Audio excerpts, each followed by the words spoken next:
자, 오늘 네 번째 과정인데요. 오늘은 좀 우리가 우울, 스트레스, 우리 내면적인 침체를 잘 이길 수 있는, 그래서 노년기에 좀 더 건강하고 밝은 우리의 그 아름다운 노년의 여정이 될 수 있도록 오늘은 이제 그런 주제를 좀 다뤄볼 것입니다. 어, 여러분, 그 유감스럽게도요, OECD 국가 중에서 우울증이 가장 높고 노년기 자살률이 가장 높은 나라가 우리 대한민국이에요. 그러니까 이제 그만큼 어떤 내면의 정신 건강의 적신호가 켜져 있다라는 거죠. 그래서 그냥 젊었을 때는 그럭저럭 살아가시는데 노년기에 갈수록 삶이 굉장히 비참해지고 공허해지고 우리 노년기에 그러니까 라떼는 말이야 하면서 옛날에는 그래도 어떤 한창 잘 나가던 분들이 이 노년기 나이를 계속 들어가면서 노년기가 너무 힘겨운 어르신들이 너무 많습니다. 그런데 교회 다니시는 어르신들도 예의가 아니라는 거예요. 그래서 그런 내면의 여러 가지 그런 정신적인 어떠한 적신호가 켜진 채로 노년기가 정말 우울하고 특별히 이제 지금처럼 특별한 상황, 이 코로나 블루 시대에 있어서 여러분 그 우리나라 그 스트레스 정신건강 학회에 의하면 이미 중증 이상의 우울증을 경험하는 우리 한국인들이 거의 지금 6, 70%까지 이렇게 수치가 계속 올라가고 있어요. 그러니까 앞으로 더욱더 이런 사회적 거리두기로 인해서 이제 우리가 자꾸 혼자 외로워지고 이제 격리가 되면 더 이제 우울증은 심해질 수밖에 없죠. 그래서 이 노년기에 이제 우울증은 어떻게까지 그것이 발전하는가 하면 이제 나이가 들수록 이제 너무 불안하고 초조해질 뿐만 아니라 이 노년기에 많은 어르신들이 가면 우울증이라는 것이 있습니다. 그러니까 가면 우울증이 무엇인가 하면 망상 장애가 많이 나타나요. 뭐 피해 망상이든 뭐 색적 망상이든 여러 가지 관계 망상이든 망상뿐만 아니라 가성적 치매라는 게 있어요. 그러니까 여러분 이제 우리나라 치매 환자들이 지금 이제 계속 급증하고 있는데 물론 여러 가지 알츠하이머나 이런 혈관성 치매뿐만 아니라 많은 우울증들이 이제 아니 그 치매의 어떤 증상들이 그러니까 이제 노년기의 그런 이제 불안, 스트레스 이런 것으로 인해서 이제 가성 치매가 많이 발병한다라는 사실을 우리가 좀 주지할 필요가 있습니다. 그래서 여러분들은 끝까지 정말 그 인생의 여정을 건강하게 완주할 수 있는 그러기 위해서는 우리가 지금 이 40대, 50대, 60대부터 탄탄하게 아주 정말 촘촘하게 우리의 내면에 이러한 그 정신적인 이 토대를 마음의 건강의 문제를 잘 닦지 않으면 우리 노년기가 어떻게 전개될지 우리도 굉장히 앞으로 그 앞을 예측할 수가 없고 또 우리가 이제 그런 우울증이나 이런 여러 가지로 인해서 어떤 이제 그런 이 치매나 노년기의 삶이 이제 비참해지면 이게 나 혼자만의 문제가 아니라 가족에게 너무나 큰 민폐가 되어집니다. 그리고 그 노년기의 삶이 이제 끝이 아름다워야 참 좋은데요. 이게 끝이 아름답지 못하면 이제 우리 인생을 한번 우리가 다시금 되돌아볼 필요가 있습니다. 그래서 오늘은 여러분들이 좀 우울증에 대한 좀 전문적인 그런 좀 이해를 하셨으면 좋겠습니다. 이 우울증은 단순한 어떤 상식적인 문제가 아니라 조금 더 어떤 그 전문적이고 복잡한 접근을 해야 되기 때문에 여러분들이 조금 이제 전문적인 용어도 나올 수 있어요. 근데 자꾸 이렇게 이러한 부분에 대해서 학습을 하시고 여러분들이 계속 접근을 하시면 이제 우울증을 우리가 알고 있을 때와 모르고 있을 때에 우리의 이제 그 자세가 달라지고 확실히 이제 그런 정신건강이나 우울증에 대한 이해가 되어 있는 분들은 아무래도 자기 위기 관리를 잘 하실 수가 있다라는 거예요. 자기 마음 단속을 어떻게 해야 되고 내 안에 그러한 그 왜곡된 인지와 어떤 잘못된 그 신념 체계가 내 안에 꽈리를 들 때 내가 어떻게 그것을 대처해야 할지에 대한 어떤 이제 그런 지혜가 생기기 때문에 여러분들이 이런 공부는 정말 너무나 바람직하고 아무리 많이 공부해도 지나치지 않는 것 같습니다. 그래서 좀 더 여러분 주변에 그런 동료나 지인들에게도 우리가 이제 겉으로 볼 때는 참 해피해 보이지만 그 내면은 그래서 마치 이렇게 empty shell, rotten potato 이 제가 두 가지의 지금 용어를 썼는데 empty shell은 무엇인가 하면 빈 조개 껍데기예요. empty shell이죠. 그러니까 겉으로 볼 때는 문제가 없어 보여져요. 뭐 그분의 지위나 경제적인 그런 문제나 위면상으로 근데 그 안은 내면이 텅 비어 있는 정말 그 보이드한 그러한 상태를 가지신 분들이 많고 또 하나 라튼 포테이토는 썩은 감자라는 말이잖아요. 그러니까 썩은 감자가 겉으로 볼 때는 멀쩡하지만 이미 그 안에는 골물대로 골문 그래서 그런 분노 여러 가지 그런 망상 어떤 불안 스트레스 이런 것들이 가득가득 쌓여있는 채로 그래서 이 노년기의 삶이 정말 빈 조개 껍데기 내지는 라튼 포테이토의 그 삶을 살아가시는 분들이 의외로 많습니다. 굉장히 저는 이제 이런 분야에 이제 여러분들을 접해보면서 우리 한국 교회가 좀 더 어떤 그 정서적으로 건강한 쪽으로 좀 더 교인들을 안내하고 어떤 삶으로서의 신앙을 좀 더 이제 앞으로 구비할 필요가 있겠다. 어떤 생활신앙과 이 삶으로서의 구원이죠. 그래서 전인적 구원, 전인적 건강의 삶으로 어떻게 우리가 안내하고 우리 스스로도 또 그런 준비를 해야 할 필요가 있다라는 거죠. 구원은 굉장히 통전적이기 때문에 그런 면에서 우리가 좀 더 우리의 그 이 노년기의 삶을 건강하게 만들어가는 작업이 필요한 것 같습니다.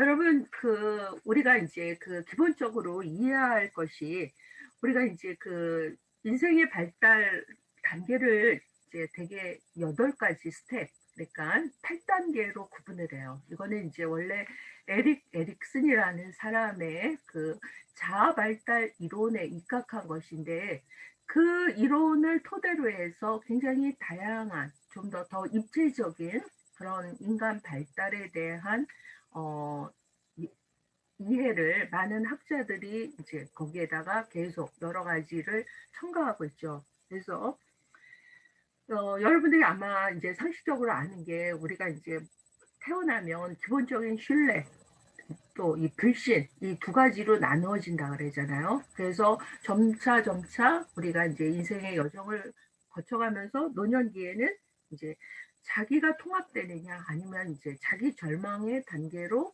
빠지느냐. 그러니까 이제 그 양극화가 이제 그렇게 나타나는데 근데 이제 이러한 우리 인생의 발달 여정이 단순한 어떤 자기 신뢰, 불신, 어떤 그러한 자기 통합, 자기 절망의 단계뿐만 아니라 거기에 우리가 삶이라는 거는 굉장히 통전적이에요. 우리의 발전도 마찬가지죠. 그래서 우리가 그때그때마다 습득해야 할 덕목이 있고요. 또 어떤 적절한 우리들의 그 발달 과업이라는 게 있습니다. 인생의 발달 과업. 그러니까 40대 분들은 40대에 걸맞는 발달 과업, 인생의 발달 과업을 이루어야 돼요. 그래야지 그 사람의 인생이 굉장히 탄탄하고 여문 인생이 되어지는 거죠. 그래서 그런 이제 그 하나의 의례의 과정을 우리가 거쳐가는데 되게 이제 그러한 우리가 그 습득해야 할 덕목이라는 것이 어떤 것이 있는가 하면 이제 어떤 희망, 또 이런 우리 안에 있는 의지, 그러니까 이제 이러한 그 웰리라고 그랬는데 이 의지가 잘 병폐적으로 이것이 형성이 안 되어지면 굉장히 그 고집스러워지든지 아주 방종하고 나약한 의지의 그 나이브한 성격이 되어지든지 아니면 이제 그래서 이러한 의지라든가 신실성 내지는 어떤 돌봄, 그래서 지금 여러분 때의 그 형성해야 할 덕목이 무엇인가 하면 타자에 대한 돌봄이에요. 그러니까 이제 40대, 50대의 여러분들의 중요한 인생의 미션은 무엇인가 하면 타자들을 내가 어떻게 돌볼 것인가. 인생의 멘토로서 어떻게 생명체의 담지자로서 예 잠깐만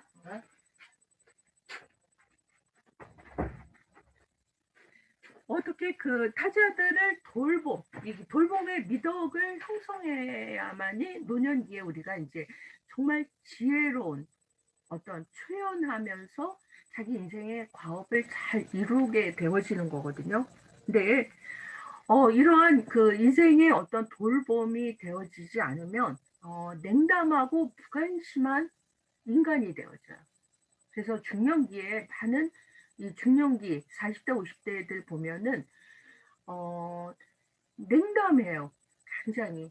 그러니까 무감각하고 무감동적일 뿐만 아니라 결국 그들이 빠지는 것이 무엇인가 하면 자아 탐닉이에요. 결국. 그러니까 그래서 그들에게 남아있는 것은 무엇인가 하면 어떤 자기애적인 어떤 욕망만 남아있게 되어지고 그래서 그것이 그 에너지가 어디로 방출이 되는가 하면 어떤 이제 그런 그 바람기, 그래서 중년에 왜 많은 남성과 여성들이 외도 내지는 그런 이제 여러 가지 바람기가 작동하는 이유가 그런 덕목을 자기 그 후세대들을 잘 돌보고 초연하고 뭔가 이러한 건강한 쪽으로 형성이 되어지지 않았기 때문에 결국 이제 그런 몸보신에 막 열중하는 거죠. 그러니까 막 한국 남자 분들이 정력 보강을 위해서 막 뱀도 먹고 막 여러 가지 먹잖아요. 그러니까 이렇게 추하게 늙어지는 거예요. 나이를 들어간다라는 거죠. 그렇게 하다 보면 이 사람들 이제 이 타자에 대한 돌봄이 잘 된 사람들은 이제 지혜라는 덕목으로 이루어집니다. 근데 그것이 안 되어지면 이제 무관심, 무감동, 어떤 그 에퍼스한 아주 냉담한 성격이 고착화되어져서 노년기에 이것이 이제 우울증, 아주 깊은 우울증으로 이것이 발전이 되어져요. 그래서 세상에 대해서 실증이 나는 거예요. 모든 것이 지루하고 실증나고 그래서 어떤 독단적이게 되고 사람이 배타적이게 되고 의지가 이제 마비가 되어집니다. 그래서 우리가 이제 정말 건강한 그리스도인이 뭐겠어요. 뭔가 어떤 이 땅에 우리가 탄탄히 잘 뿌리를 내리면서 우리의 삶 속에서 그런 구원의 내용들이 잘 육화되어지고 표출되어질 수 있도록 우리가 예를 들면 어떤 이런 아까 말한 희망의 덕목이라든가 사랑, 또 이런 신실함, 사랑, 돌봄, 지혜 이런 것들이죠. 그러니까 그러한 덕목들이 형성이 되지 않을 때에는 이제 우리의 삶이 이제 앵거, 분노 지향적이게 되어지고 이제 탐욕 지향적일 뿐만 아니라 그러니까 시기가 계속적으로 발동하는 거예요. 그러니까 자기가 빈약할수록 시기가 계속 그러니까 그것이 어느 때는 프라이드, 교만함으로 나타나든지 정욕으로 내지는 이제 그러한 세상에 대한 실증, 지루함으로 나타나게 되어집니다. 그래서 이제 이타적인 태도, 배려, 돌봄의 덕목들을 지금 여러분의 지금 이런 인생의 여정에서는 그런 구체적인 덕목들을 습득하고 내 안에 내재화하는 훈련과 연습이 필요한 거예요. 그래서 좀 더 여러분들의 삶을 좀 한번 궤도를 수정하는 거죠. 내가 너무 그동안 좀 잘못 살았다. 아, 이대로 가다가는 내 노년기가 분명히 비참해질 것이 틀림없다. 예상이 되거든요. 왜냐하면 그대로 그 궤도로 가다가는 그 폭풍의 길로 계속, 그러니까 그거는 절망의 길이잖아요. 그러니까 이 평화의 길, 통합의 길로 반전을 시킨 거죠. 내 그 인생의 이 여로를. 그래서 그쪽으로 내 삶의 여정을 틀어가는 그런 과정이 이제 우리에게 필요합니다. 그럴 때 이제 정말 우리 안에 관대함이라든가 어떤 그 독립심 내지는 어떤 주체성 내지는 자기의 충동을 잘 컨트롤할 수 있는 이런 힘들, 그러니까 그것이 진정한 성숙과 조화 내지는 좀 더 이제 사람들과 나이가 들수록 이렇게 커넥션, 연결이 되어진 삶이 되어져요. 그러니까 생명체와의 연결이거든요. 근데 그 우울한 사람일수록 연결이 단절되어 있어요. 그러니까 자기 자신과도 분리되어 있고 자기 가족과도 분리되어 있고 자기 감정과도 분리되어 있고 예를 들면 자기의 그 주변에 더 나아가 다른 모든 생태계, 피조세계와도 이것이 단절되어 있는 거죠. 그러니까 지금 우리 현대인들이 그렇잖아요. 그러니까 혼자 고립된 외딴 섬에 거주하는 그렇기 때문에 계속 이 정신건강, 이 멘탈 프로블럼이 계속 생겨지는 겁니다. 그러니까 소화기의 우울증, 청소년기의 우울증, 청년기의 우울증 계속 하다 보니까 중장년기의 우울증, 노년기에. 그래서 결국 그런 우울증 환자들이 극단적으로 선택하는 마지막의 선택이 무엇인가 하면 자살이에요. 자해 내지는 자살. 그래서 왜 우리 이 한국이 자살공화국이 왜 되어져 가고 있는가. 정말 굉장히 슬픈 일이지만 그만큼 우리가 라튼 포테이토, 엠프티 셀 라이프를 지금 살아가고 있다는 거죠.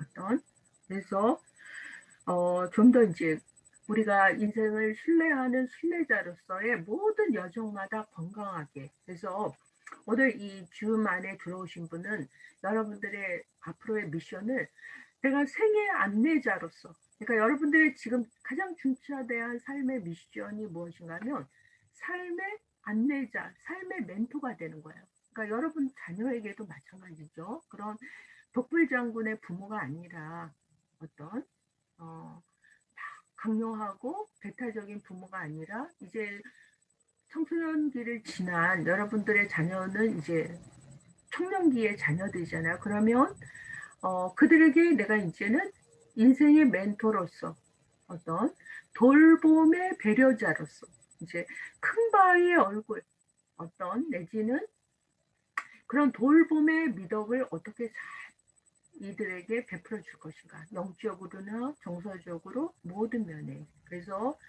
여러분들의 이제 미션을 좀 그렇게 정하시면서 이런 쪽으로 여러분들이 좀 더 관심을 갖고 자신을 좀 더 성장시키고 공부하셔서 왜냐면 우리 주변에 너무 아픈 사람들이 너무 많아요. 슬픈 마음 있는 사람들이 너무 많고 그러니까 방황자들이 너무 많다는 거죠. 인생의 그 그러니까 영적인 홈리스 너무 홈리스들이 너무 많다는 거예요. 그러니까 이제 그들에게 정말 제대로 된 건강한 길을 안내할 때 그들이 살아가면서 그 열매는 굉장히 큰 겁니다. 그러니까 여러분들의 자녀들을 여러분들이 정말 건실하고 건강하게 그렇게 키워갈 때 여러분 그거는 너무나 큰 여러분들에게 다시 그 상급이 돌아오는 거잖아요. 근데 우리가 이제 그러한 중요한 것을 간과하고 너무나 이러한 이 시대의 가치관에만 몰두되어질 때 어떤 성공이나 돈이나 이런 쾌락 위주의 삶에 우리가 너무 거기에 천착할 때 이게 이제 우리에게 너무 쓴 부메랑이 우리에게 그러니까 그런 것은 이제 우리 삶을 분열시키고 파탄시켜 가는 거죠. 그러니까 우리 한국 분들 보세요. 돈도 많고 사회적으로 성공한데 보면은 어, 그 어느 재벌 일가 정말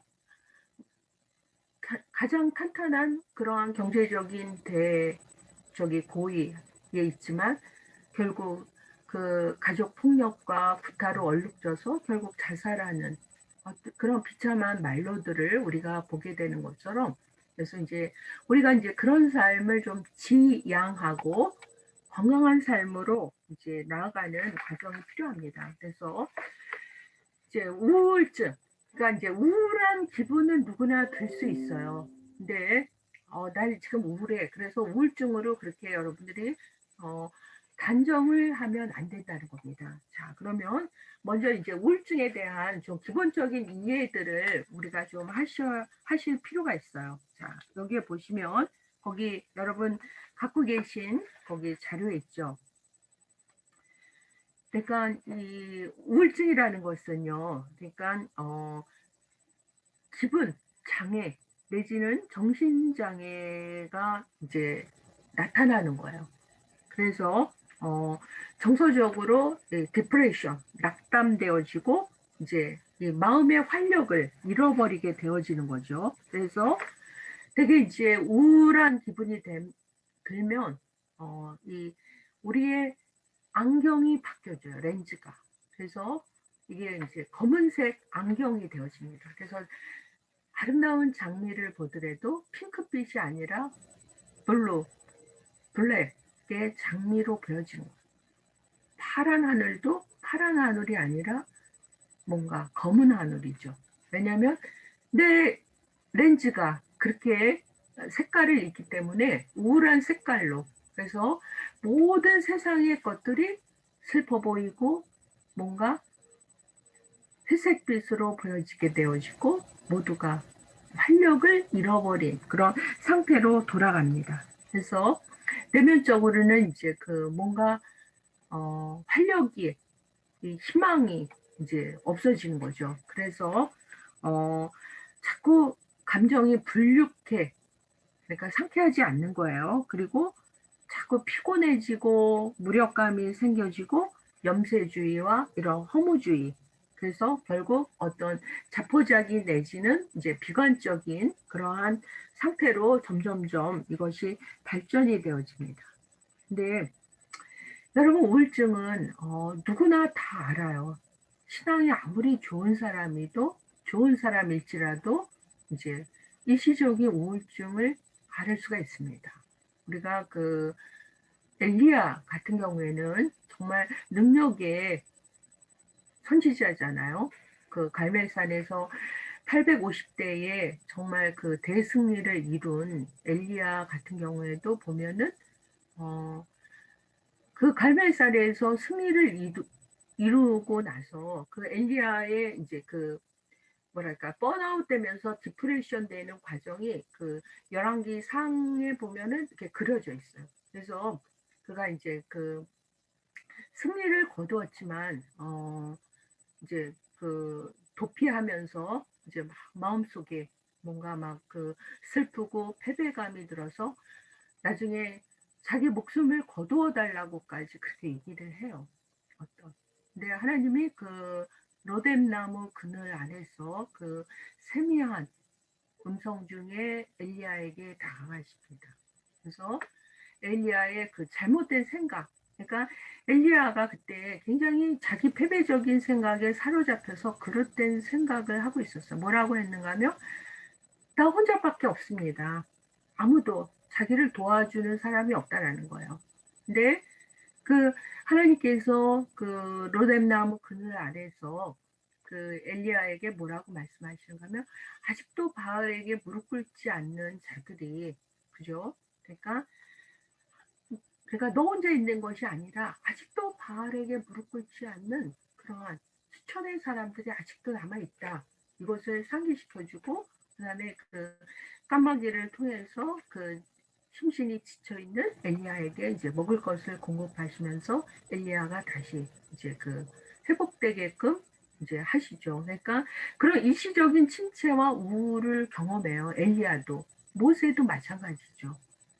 그러니까 내가 지금 우울증에 걸렸어. 그러면 나는 지금 신앙이 없고 이제 나는 큰일 날 이렇게 생각하시면 안 된다는 거예요. 그러니까 우리의 인생 여정에 있어서 일시적인 그런 정서적인 낙담과 어떤 이런 기분 장애와 이런 우울, 디프레션을 우리가 경험할 수 있는데 거기에 오랫동안 계속 빠져나오지 못하고 머물 때는 이제 심각한 문제가 발생하는 거죠. 그래서 얼른 빨리 그 늪에서 우리가 이제 뛰쳐나올 수 있는 그런 이제 그 지혜 그런 우리들의 방법이 필요합니다. 그래서 이 우울증으로 인한 그 손실 비용이 엄청 많이 발생해요.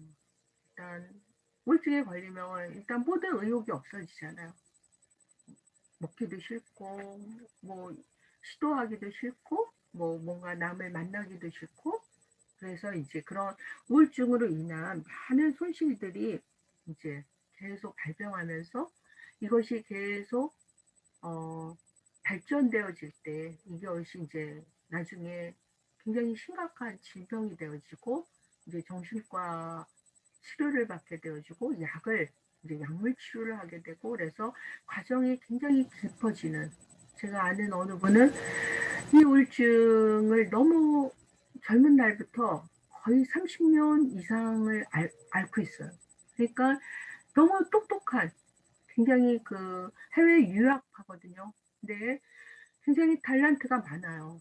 굉장히 언어도 잘하고 그 예술적인 감각도 탁월하고 굉장히 아주 거의 그런 수제급의 친구인데 이 우울증이 너무 깊어지고 그것을 잘 이겨내지 못하니까 자기의 그 능력을 발휘하지 못하는 거예요.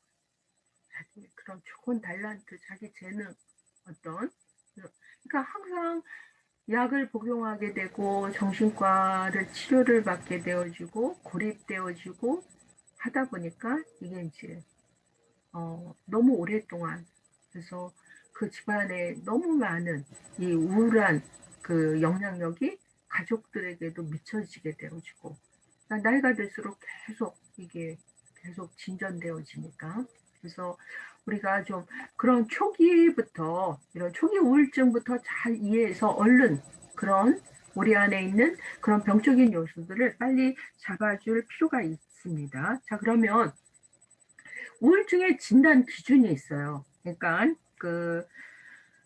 그 우울증의 진단 기준을 보시면은 되게 이제 그 9가지의 증상에 따라서 이제 이것이 어 2주 보름 동안 계속되어질 때 이제 그러니까 이 사람은 잠시 우울한 기분에 있는 것이 아니라 이제 우울증이 되는 거야. 병이 된 겁니다. 그래서 자, 그 기준이 뭔가 하면은 하루의 대부분의 시간 동안 이제 이 우울한 기분이 계속 지속되어져요.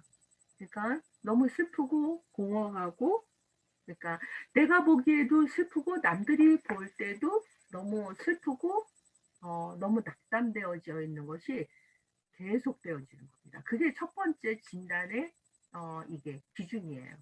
첫 번째. 그 다음에 두 번째는 그 사람을 볼 때 이렇게 거의 모든 생활들이 흥미와 즐거움이 일상적인 삶 속에서 전혀 나타나지 않아요. 그러니까 이렇게 객관적으로 관찰해 볼 때 이런 삶에 대한 흥미도 없고 활력도 없고 뭔가 시도해 보고자 하는 그런 노력도 보여지지 않고 그 다음에 세 번째의 진단 기준은 무엇인가 하면 체중이 감소되거나 이제 체중이 증가하는 거거든요. 계속. 그러니까 이 우울증은 이게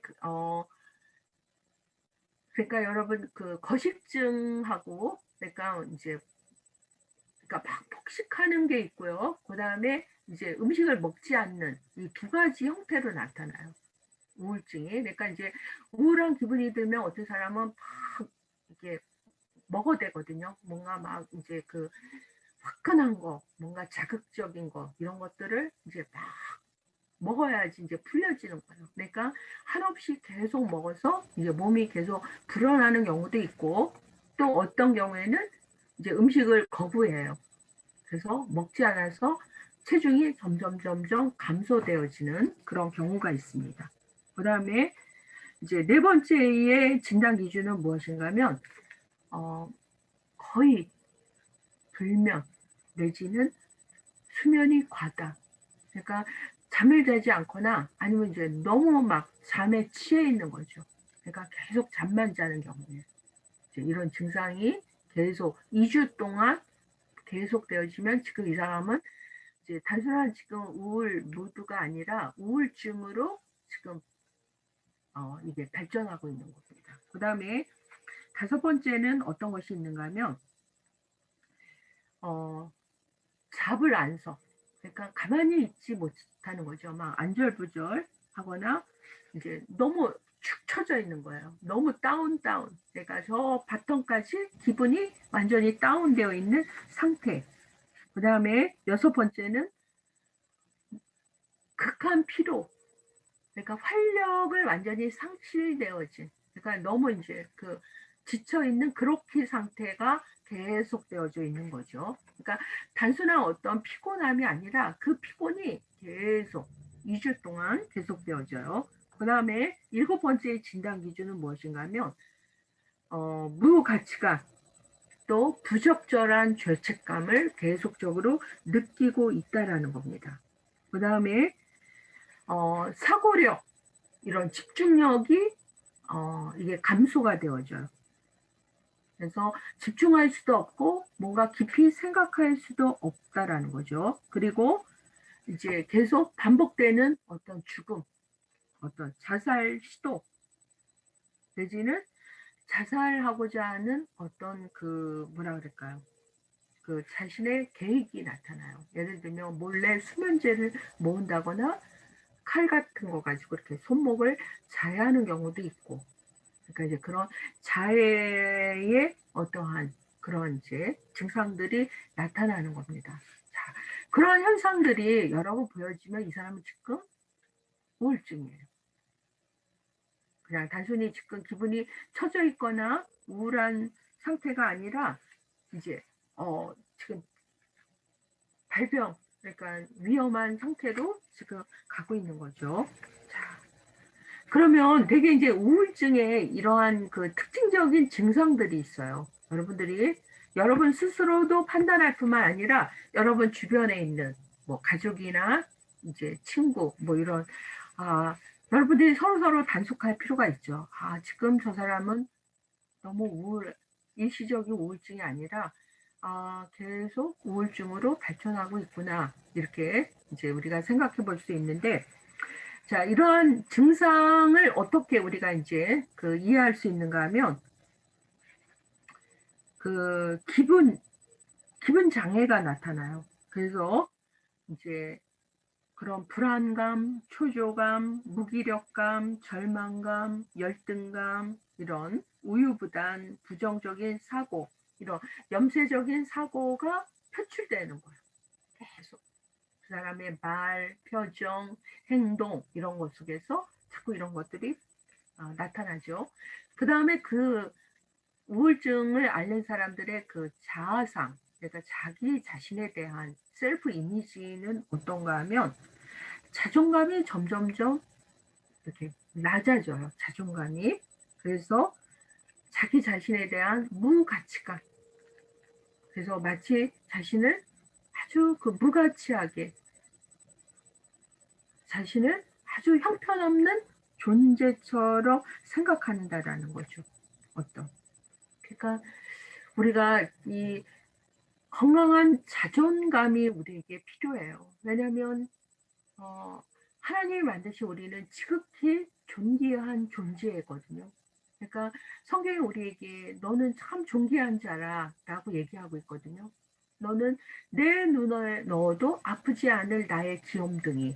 여러분, 그 이사야서에 보면요. 하나님이 그 이스라엘 민족, 그러니까 우리들에게 뭐라고 말씀하시는가 하면, 너는 나의 귀염둥이야. 나의 사랑받는. 그래서 내 눈에 넣어도 아프지 않을 너무나 소중한 너는 보배다. 그러니까 하나님이 직접 그렇게 말씀하셨어요. 그러니까 우리는 그리스도 안에서 존귀한 자입니다. 사도 바울도 에베소서 2장 10절에 그렇게 한번 우리 찾아보시죠. 에베소서 2장 10절을 한번 보시기 바랍니다. 에베소서 2장 10절.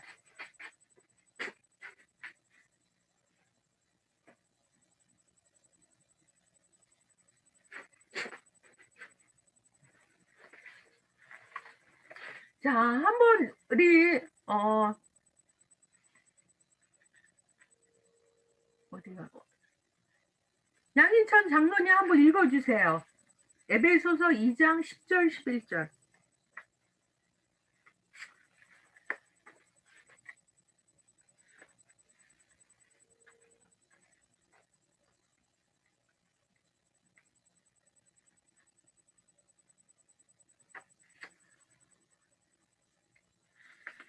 잠깐만요. 네, 에베소서 2장. 네. 우리는 그의 만드신 바라 그리스도 예수 안에서 선한 일을 위하여 지으심을 받은 자니 이 일은 하나님이 전에 예비하사 우리로 그 가운데서 행하게 하려 하심이니라. 그러므로 생각하라. 너희는 그때 육체로 이방인이요 손으로 육체에 행한 할례당이라. 칭하는 자들에게 무할례당이라 칭함을 받는 자들이라.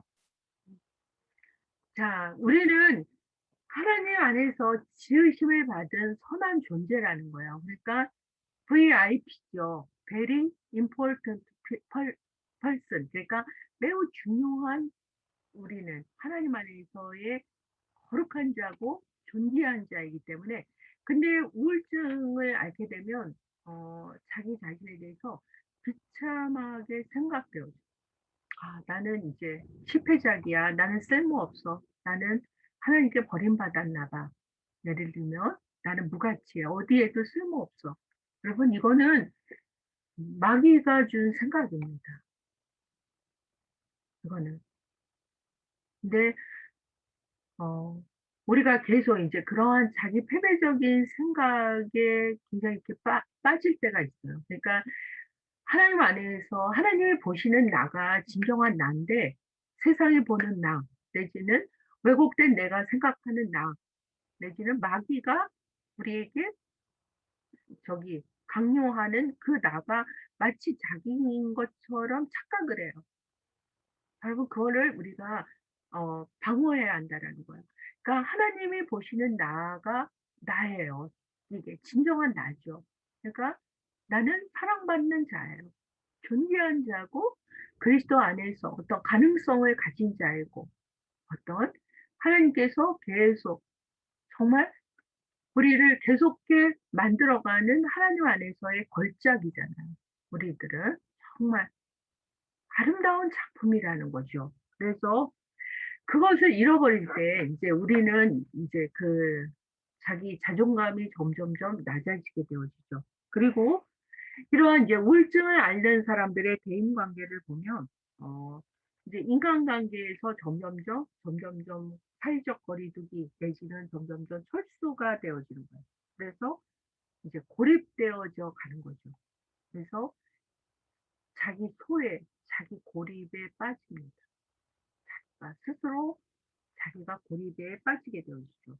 그리고 이러한 우울증의 특징적인 증상을 보면 굉장히 이런 동기가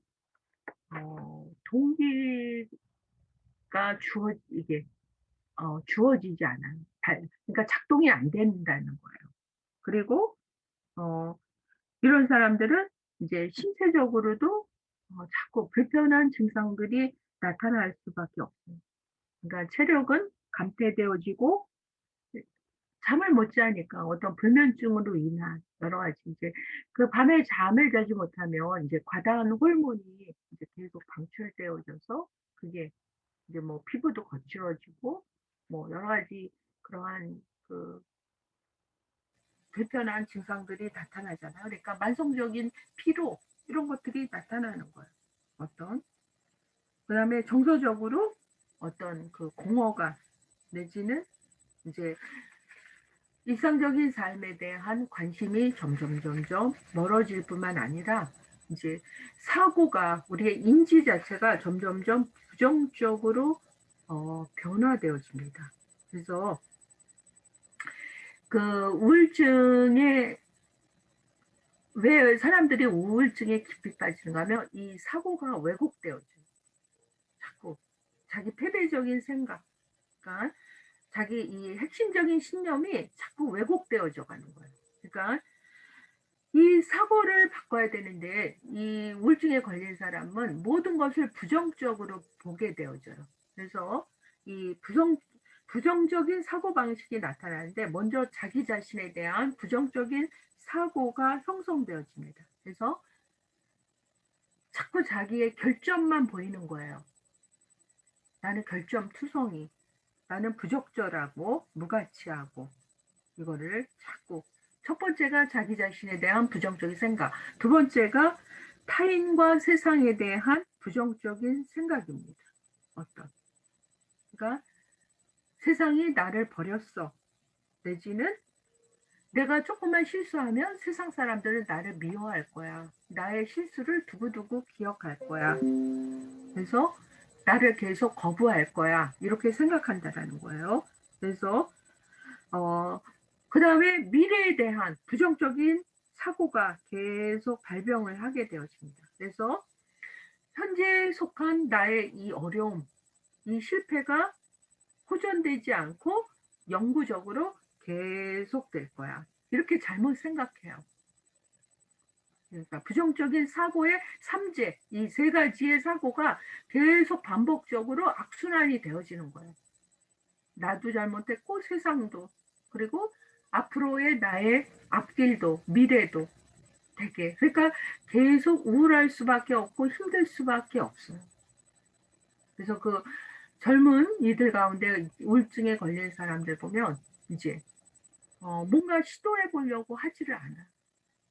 그러니까 그냥 방에 콕 들어박혀서 이제 이런 컴퓨터 게임만 하고 이제 자꾸 모든 관계가 철수되어지는 거죠. 그래서 이런 히키키모리, 사회적 외톨이가 되어져서 그 다음에 자꾸 그 성격이 고착화되고 사람들과 이제 고립되어지다 보니까 사람들이 무서운 거예요. 그러니까 이렇게 나가서 외식도 못하는 청년을 봤어요. 그러니까 무서운 거예요. 사람 만나기. 그러니까 맨날 배달의 민족을 통해서 음식을 시켜 먹는데 그 음식을 이 카드로 지불하는 거조차도 너무 두려운 거예요. 그 카드 긁는 거조차. 이렇게 만나야 되니까. 그러니까 그거 다 컴퓨터로 작동을 해서 뭐 아무도 만나는 사람이 없어. 혼자 외딴 섬이죠. 그러니까 계속 고립되어지다 보니까 그게 이제 점점 고립되어지고 그래서 이제 망가지는 거죠. 모든 것들이. 그러니까 그 서른 삼십 몇 대인데 아주 그 제가 아는 어느 교회 장로님의 그 아들이에요. 근데 완전히 히키키머리가 됐어요. 그러니까 이, 이분들에게 이게 이제 너무 아픈 상처죠. 그러니까 남들은 장가도 가고 사회생활도 하고 직장생활도 하는데 그 똑똑한 아들이 그냥 맨날 방에 콕 틀어박혀서 아무것도 못하고 하니까 이 장로인 권사님의 너무 이게 그냥 정말 뭐라 그럴까요? 정말 아픈 손이면서 항상 큰 기도 제목이 되어져 가고 있는데 이런 청년들 정말 우리가 그런 우울의 늪에서 빠져 있는 이 젊은이들이 의외로 많습니다. 그러니까 이제 그들을 좀 더 끌어내서 그들이 빨리 이제 정말 밝은 세상 밖으로 나올 수 있도록 그 굴 속에서 헤매이지 않도록 도와줄 필요가 있습니다. 그래서 이러한 우울증은 이제 그런 사고의 장애, 그 다음에 이제 이 지각의 장애가 자꾸 일어나요. 그러니까 계속 착각이 생기는 거예요. 뭔가 자꾸 착각하게 되어지니까 이제 판단의 미스가 오게 되어지죠. 그 다음에 이제 자신의 어떤 행동의 장애 이런 것들이 오게 됩니다. 근데 대부분 우울증에 많이 걸리는 사람들 보면 이제 여러 가지 그 평소에 이런 특징들이 많이 나타나요. 그러니까 이런 사람들이 우울증에 많이 걸리는데 너무 기우, 걱정을 많이 하는 사람이 있어. 소심하고 너무 완벽주의적이고 너무 꼼꼼하고 너무 그러니까 걱정 근심이 너무 많고 그다음에 그 작은 행복을 잘 느끼지 못해요. 이런. 그리고 항상 죄책감이 강하게 내재되어 있는 거죠. 어떤 그 사죄의 확신이 없어요. 이런 사람들 보면. 그리고 너무 과거, 회한 속에 사는 거죠. 아, 내가 옛날에 좀 이렇게 했어야 되는데 너무 회한적이고 과거에 대해서 그리고 너무 쉽게 낭망할 뿐만 아니라 이제 의지가 너무 박약하거나 그다음에 이제 열등감이 강한 사람들이 되게 이제 이런 우울증에 빠질 확률이 높다라는 겁니다. 그다음에 스스로를 고립시키고 왕따시키는 사람들, 그다음에 너무 자기에게만 몰두하는 사람들도 이제 우울증에 빠지기가 쉬워요. 그리고 남에게 너무 지나치게 의존적인 사람들, 그러니까 너무 그 남에게 병리적으로 의존되어 있는 사람들도 우울증에 걸리기가 쉽고 특별히 자기 학대 경향이 많습니다. 자기가 자기를 거부하고 자기를 학대해요. 그리고 이 우울증을 갖고 있는 사람들의 그 심리 내주에 보면 분노 의식이 굉장히 높아요. 그러니까 여러분 이 분노라는 거는 우리 뼈를 썩게 만들고 우리의 모든 것을 병들게 만드는 너무 독소적인 에너지거든요. 그러니까 그 분노가 강하게 내재와 있다 보니까 여러분 그 분노가 가면 우울증으로 나타나는 거예요. 이게. 그래서 이 안에 막 뭔가 분노가 있으면 씩씩거리잖아요. 내 안에 막 그 독소가 막 나오는 거거든요. 그러니까 이 분노가 계속 그래서 이 우울증에 걸린 사람들 보면 하나님에게도 분노, 자기 자신에게도 분노, 특별히 자기 가족, 배우자에게 대한 분노가 굉장히 높아요. 이게. 그러니까 이 분노 처리를 하지 못하면 이 분노의 치유를 받지 못하면 이 사람은 계속 그 디프레션의 늪에 계속 빠질 수가 있다는 거죠. 그리고 편집증적입니다. 이 편집증적인 건 뭐냐면은 이 망상 장애거든요. 잘못된. 그러니까 뭔가 잘못된 생각을 하는 거예요. 그러니까 그래서 이 우울증이 계속 발병하는 거죠. 그래서 이 우울증도 보면은 이게 서서히 발전하거든요. 처음에는 경미해요. 우리가 그냥 아주 사소하게 이제 경미한 우울증. 그래서 조금 이렇게 처져 있고 약간 뭐 흥미가 없어 보이기도 하고 그다음에 뭔가 이렇게 낙심되어 있는. 근데 의외로 이런 사람들 보면은 굉장히 합리적인 사고를 해요. 그래서 잘 알아차리지 못해요. 근데 이게 이제 경미한 단계거든요. 그다음에 이제 이 초기 단계를 지나서 이제 중기 이렇게 점점점 이게 점점 이 강도가 높아지는데 이제 중도 단계에 가면서 이게 이제 절망감이 증폭이 되는 거예요. 점점점 이 안에. 그래서 내 안에 이제 간헐적으로 막 감정이 폭발하죠. 분노가 막 볼카모 그 화산처럼 확 이제 일어나거나 아니면 이제 막 그 울음 이렇게 막 그냥 어떤 분들은 막 통곡하는 경우도 있어요. 막 갑자기 막 우는 경우도 있고 그다음에 이제 자기 비난 이런 것들이 이제 막 시작되어집니다.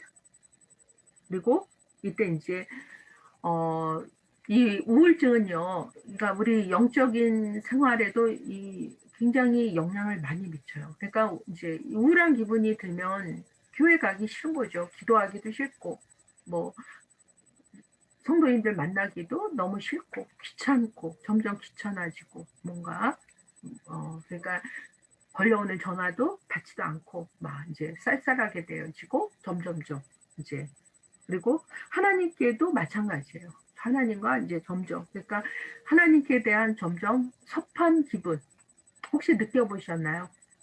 하나님께 섭섭한 기분. 그러니까 일시적으로 우리가 섭섭할 수는 있어요. 근데 이게 계속되는 그 섭섭함이 계속되는.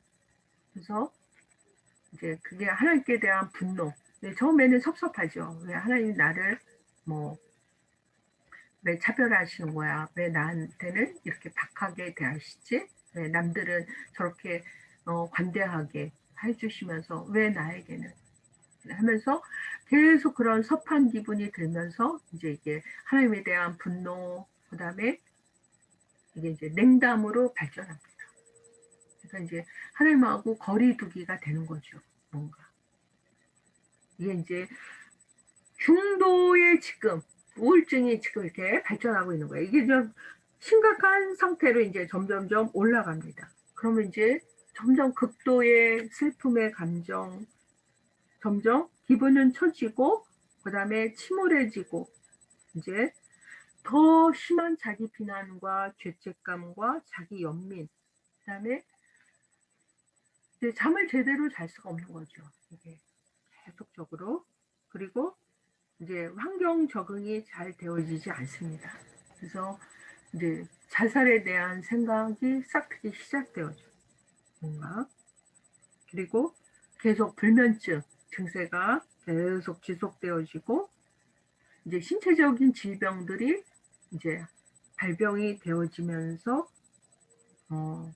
막 이게 이제 감정의 막 증폭이, 제가 조금 후반부에 얘기하겠지만, 이제 이게 기분이 업됐다가 다운되어지는 이런 이제 지금 이런 기분들도 굉장히 많잖아요. 그러니까 우리가 이제 우울증이 굉장히 이렇게 입체적이에요. 그러니까 하나가 아니라 조증도 있고 우울증도 있고 또 우울증만 되어지는 사람도 있고 또 어떤 사람 보면 막 조증. 그러니까 이렇게 겉으로 볼 때는 너무 유쾌한 기분인데 지금 그 사람은 더 위험할 수가 있다라는 거예요. 그러니까 그것을 여러분들이 이제 좀 이렇게 볼 수 있는 그러한 이제 눈이 필요합니다. 우리 딱 한 5분만 더 하고 잠깐 브레이크 타임 할게요. 그래서 이 우울증을 보면 이제 복잡한 우울증이 있어요. 그러니까 이 복잡한 우울증은 뭐냐면은 이제 그런 아까 말씀드린 그러한 이제 우울증의 증상들이 다양하게 빈번하게 발생이 되어지는 겁니다. 그래서 계속 이제 죽음, 자살 이런 것들이 계속 꼬리를 물어요. 계속 이런 사람들은. 그래서 남몰래 자살 계획을 갖고 있습니다. 그래서 그 어떤 사람 보면 막 제가 그 수면제 약을 이렇게 막 모으는 그런 사람도 있고, 그래서 참 우리가 그런 이 우울증이 얼마나 우리들을 그 죽음으로 몰아갈 수 있는 위험성이 있다라는 거죠. 제가 그 잠깐 생각이 나서 좋은 영화를 하나 소개하는데, 그 앨리스, 그러니까 앨리스 애프터, 그러니까 그 미국의 굉장히 유명한 영화예요. 근데 그 영화가 뭐냐면은 그 알츠하이머를 걸렸어요. 어떤 여성이. 근데 그 여성이 굉장히 똑똑한 여성이거든요. 근데 자기가 이제 점점 이 알츠하이머니까 기억력이 점점점 감퇴되어지고 뭔가 이런 지각력이 없어지면서 자기가 이제 이런 현상들을 하니까 자꾸 기분이 다운되어지는 거예요. 그래서 자기가 죽으려고 그 수면제를 모아요. 계속. 그래서 그 깊은 옷장 속에다가 이제 약을 모아서 이제 일정량이 모아지면 한꺼번에 그걸 먹고 이제 죽으려고. 근데 약을 이제 모았는데 알츠하이머니까 점점점 이 알츠하이머가 발병이 되어지면서 기억력이 없어지는 거예요. 그러니까 그래서 이제 그 노트북에다가 그것을 다 이렇게 자신이 이렇게 녹음을 했어요. 자기에게 앨리스 지금 2층의 옷장에 가서 그 몇 번째 서랍을 열어봐. 거기에 약이 있을 거야. 그러니까 그 약을 꺼내서 한꺼번에 먹는 거야. 그리고 잠이 드는 거야. 이렇게 이제 그래서 그 노트북을 켤 때마다 그 화면이 나오게 해요. 그러니까 그거를 자꾸 이렇게 상기하는 거죠. 그래서 이제 그걸 켜고 이제 해보려고 이제 올라가다가 또 잊어버려요. 또 그래서 또 다시 내려와서 또 노트북을 켜고 그 다음에 이제 방문까지 열어서 장롱을 열었어요. 그래갖고 근데 또 잊어버려서 뭘 먹어야 될지 그래갖고 나와서 몇 번을 하다가 이제 약을 먹는 그래서 약을 이제 다 먹고 먹으려는 찰나에 이제 방문객이 어느 방문자가 오는 바람에 그 이제 약을 먹지 못하고 결국 이제 자살 소동이 끝나는 그 이제 영화의 한 장면인데 굉장히 좀 뭔가 저한테 그런 여운이 남아서 한번 소개하는데 이런 우울증 환자들이 그렇게 약을 모은다는 겁니다. 근데 우울증 환자들은 인지가 살아있잖아. 그러니까 그냥 죽을 수 있어요. 일정량이 모아지면 어느 날 한꺼번에 확 먹고 그냥 자서 죽는 거죠. 그러니까 그걸 비밀리에 하기 때문에 항상 우리가 경계해야 돼요. 그러니까 너무 조증에 걸린 여성인데 아우 참 저분은 행복해 보여. 너무 옷도 그냥 예쁘게 입고 너무 이렇게 탤런트처럼 아름답고 그러니까 사람들이 아우 저 사람은 절대로 죽지 않을 거야. 웬걸요? 어느 날 진짜 먹고 죽었어요. 돌아가셨거든요. 그러니까 이제 그런 우리가 주변에 이제 이런 우울증을 그대로 방치할 때 그것이 심각한 단계에 갈 때 그런 이제 여러 가지 자살 계획이나 자살 그런 소동이 많이 이루어지고 실제로 자살로 이루어지는 경우들이 굉장히 많습니다. 여러분 그 우리 텔레비전의 그 유명 스타들이나 또 탤런트들 볼 때 우리가 볼 때 그들에게 뭐 부족함이 뭐가 있겠어요. 그 전에 참 우리에게 큰 아픔을 안겨준 분 가운데 그 행복을 전하는 전도사 그 유명한 스타 강사가 있었어요. 그 사람은 오히려 사람들에게 행복한 것을 가르치는 그 명연설가인데 자살로 자기 생을 마감했거든요. 그러니까 너무 많은 사람들에게 혼동감을 준 거예요. 어떻게 행복 전도사가 저렇게 자살을 할 수 있을까? 그러니까 이 자살이라는 거는 또 베르테르 효과를 가져오게 되어져요. 그래서 계속 이게 많은 사람들에게 전이되어질 뿐만 아니라 또 이제 그런 우리가 인터넷상에 뭐 자살 커뮤니티들 있잖아요. 그래서 함께 뭐 이런 그 연탄재 이런 거 피워서 아니면 또 그런 약물 같은 걸 통해서 뭐 다양한 방법으로 그러니까 오죽하면 OECD 국가 중에 왜 이렇게 많은 자살 공화국, 자살 금메달급이잖아 우리 민족이. 그러니까 그만큼 이제 우리의 그 내면이 너무나 힘들고 그런 사람들에 대한 돌봄이 너무 부재하고 그리고 그런 우울증을 그대로 방치해 둔 거죠. 그냥 누군가 그가 그 경미한 우울증을 알 때 정말 그에게 다가가서 내가 네 옆에 같이 있어줄게. 너는 좀 존귀한 자야. 너는 사랑받는 자야. 누군가 그런 좋은 영혼의 친구가 있다면 그는 그런 극단적인 선택을 하지 않았을 거예요. 근데 아무도 없었어요. 아무도 그에게. 그래서 이러한 이제 그 복잡한 우울증, 그 다음에 이제 이 조증이잖아요. 조증은 이제 너무 기분이 맨날 들떠 있는 상태입니다. 너무 의기양양하고 너무 유쾌하고. 그러니까 병적인 쾌감에 항상 이 하이 상태에 있는 사람들. 그러니까 그들 보면 굉장히 말도 맑고 수다적이고 막 흥분되어 있고 주의가 산만하고 굉장히 활동 지향적이에요. 너무 과다한 활동을 합니다. 근데 우리가 볼 때는 저 사람 되게 의욕적이고 되게 에너지가 충천되어 있고 걱정 안 해요. 근데 어느 날 극단적인 선택을 할 수가 있다라는 거야. 그런 조증 환자들이 어떤. 그래서 그들은 계속 이 사고의 흐름이 계속 급전되거든요. 이 조증 환자들은 그러니까 이 하이 업 됐다가 갑자기 다운 되어지고 이게 이 그리고 사고가 막 증폭되어지고 과장되어져요. 그래서 이 조증 환자들이 너무 위험합니다. 그리고 이제 이 왔다 갔다 조증으로 갔다가 갑자기 또 우울증으로 떨어지는 사람이 있죠. 이게 너무 또 밑바닥으로 처지는 사람들. 그 다음에 조울증이라는 건 뭐냐면은 조증과 우울증을 왔다 갔다 하는 사람들이에요. 그러니까 조증은 위에만 있는 사람들이고 우울증은 밑에만. 그 다음에 조울증은 조증으로 갔다가 우울증으로 왔다 갔다 하는 사람들. 그러니까 이게 다 우울증의 범주에 다 속하는 병들이라는 겁니다.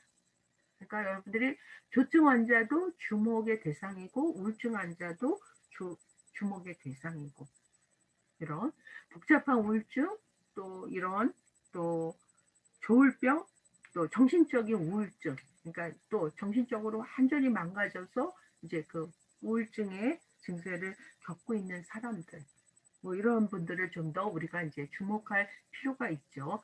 우리 잠깐 한 브레이크 타임 하고 예, 다시 2부 강의 시작하도록 하겠습니다.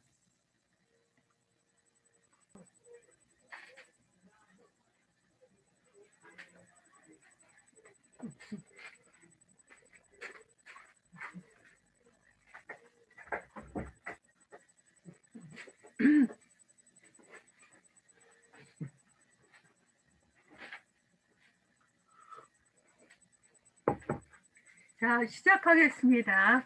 자, 두 번째 시간인데요. 자, 그러면 왜 우울증에 걸리는지, 물론 다양한 많은 원인들이 있을 수 있겠지만, 몇 가지를 좀 간추려서 좀 설명을 드릴게요.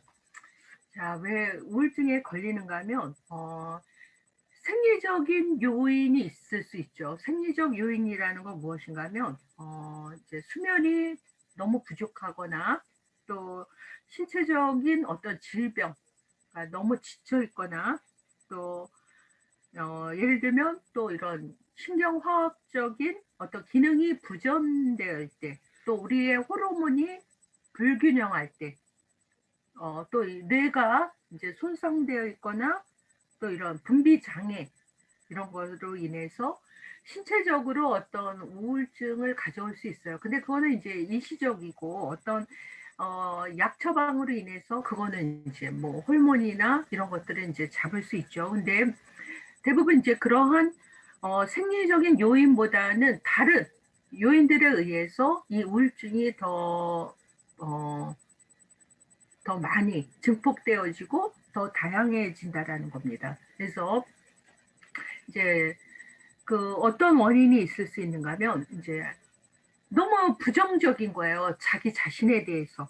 그러니까 너무 자아감이 너무 낮거나 그다음에 항상 자신을 무가치하게 생각하며 우울할 수밖에 없어요. 뭔가 세상이 슬프게 보일 수밖에 없고 블랙으로 보일 수밖에 없어요. 그래서 이 너무 자존감이 낮다. 너무 내 안에 너무 낮은 가치, 나에 대해서 너무 가치의식을 느끼지 못한다 그러면 괴롭잖아요. 정신적으로, 심적으로 뭔가 이게. 그래서 이것이 계속 이제 악순환의 고리가 되는 거죠. 계속. 그래서 자기 비난, 자기 연민, 어떤 이런 것으로. 그러니까 계속 자기 비난과 자기 연민에 빠져 있다 보니까 모든 것이 다 버겁고 힘들고 다 자기에게는 짐짝으로 느껴질 수밖에 없어요. 그러니까 세상은 너무 힘들고 희망이 없어 보이는 거죠. 그다음에 우리 안에 이제 그런 내재화된 분노, 처리되지 못한 분노의 감정은 이게 우울증을 유발시킵니다. 그래서 나이 들수록 분노 처리를 잘 하시고 여러분들이 그러니까 이제 건강하게 아니면 이 분노가 우리 어린 시절로부터 계속 처리되지 못한 분노가 내재화되어 있으면요. 그게 신기적인 우울증, 시민성 질환, 뭐 신체적 발병, 뭐 심지어 영적인 것까지 영향을 미쳐요. 그러니까 해가 지도록 분을 품지 말라고 바울이 얘기한 것처럼 근데 우리는 캐캐 먹은 분노가 우리 안에 너무 많이 내재화돼 있어요.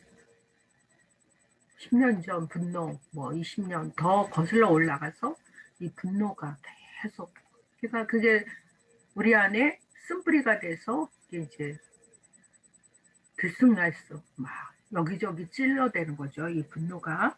그리고 이 폭력과 학대의 경험.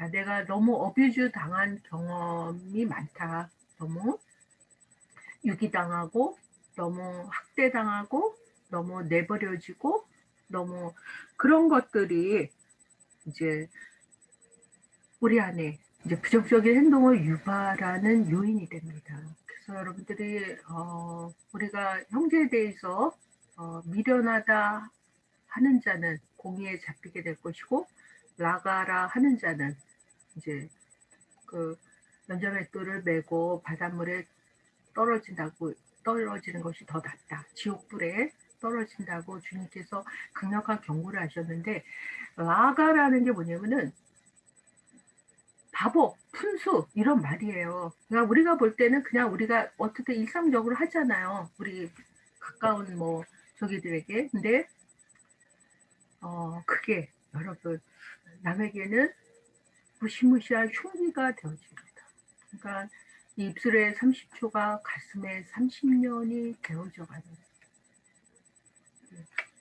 제가 오래전에 그 어떤 그 그룹에서 저기 그러니까 어느 사모님이셨어요. 근데 그 사모님이 정말 미모의 모든 것을. 근데 너무 걸어다니는 종합병원이에요. 그러니까 뭐 머리부터 발끝까지 특별히 이제 이 우울증, 그러니까 막 그 자살도 시도했던 분이고, 근데 그분의 아주 삶의 그 라이프 스토리를 듣게 됐는데 어떠한 이제 그 이분이 그 삶의 이력이 있는가 하면 너무 딸이 많은 집에 그 혹시 아세요 여러분? 끝순이 말숙이, 그러니까 꼭지예요. 꼭지. 어렸을 때 별명이 뭐냐면은 딸딸딸딸딸딸 여섯 번째 딸이었고 그 다음에가 막내 동생이 태어난. 그러니까 꼭지. 그러니까 자기는 꼭지. 그러니까 이제 커서도 꼭지라고 이렇게 항상 자기 속에는 그 어렸을 때 그 부정적인 별명이죠. 넌 꼭지야, 꼭지야. 그러니까 이제 이게 좋은 의미가 아니라 그 엄마가 아들을 낳기 위해서 이제 낳으니까 또 딸. 그러니까 얼마나 그 낳은 딸들이 원망스럽겠어요. 그러니까 이 여섯 번째에 아들 낳으려고 낳아봤는데 또 딸이 나온 거예요. 그러니까 그 이 사모님네 엄마, 친정 엄마가 이제 너무 그냥 화가 나고 저기 하니까 이 애를 죽으라고 그냥 이렇게 젖도 안 물리고 그냥 이렇게 내버려뒀어요. 그냥 운목에다가 방치했대요. 그러니까 엄마가 젖도 안 물리고 그러니까 이제 너무 불쌍하니까 그 주변의 이웃 사람들이 젖동량으로 이렇게 이제 해서 근근히 이분이 이제 한 거예요. 그리고 그 엄마가 어렸을 때부터 하는 게 이분에게 들려준 말이 뭐냐면은 네가 태어나서 엄마가 불행해. 그러니까 이 친정 엄마가 네가 아들로 태어났어야 되는데 왜 딸로 태어나서 이렇게 왜 엄마를 이렇게 힘들게 하냐. 그러니까 너는 이제 끝순이 꼭지. 그러니까 항상 이 사모님이 자랐을 때부터 느껴진 것이 뭐냐면 나는 잘못 태어난 존재. 나는 민폐를 끼치는 특별히 어머니에게. 그러니까 자기 자신에 대한 그 무가치감이 극도로 이게 형성이 된 거예요. 그러니까 이분이